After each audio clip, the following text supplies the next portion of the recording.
U Presiden ke MPCC bat ubalong ru MP na Shillong uba Vincent H. Pala. Haba pinpawe kijing Jingiakajia Halor ke Jingiakajia yaki soskular Hapdeng ke Meghalaya bat ke Assam mencim senam. Banyak penbet yaki Jingiakin atput akin riut li ki jaka na pedeng ki khat arteli. Ula ong baka sorkar kampat dep ban penbet yaki ni kijing Henry kanang kampen kulmar susu yakini ke Jingiakajia.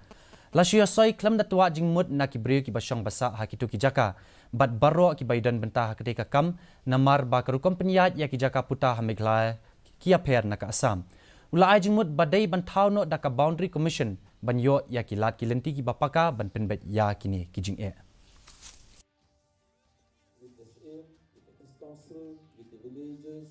with all these stakeholders, it is not that achieved. Whether it's 12 or 22, whatever you say, different areas, the boundary dispute this government has not solved it. Rather, they made it more complicated. So when we do when we try to solve the border, we have to discuss with people at the ground. Actually, in Meghalaya, because of the land tenure system, started different. The culture is different from Assam. So we should discuss with the same, with the district council, with the villagers, with all these stakeholders. It is not that a chief minister of one state sits in a 5-star hotel and another chief minister and say that we solve the problem.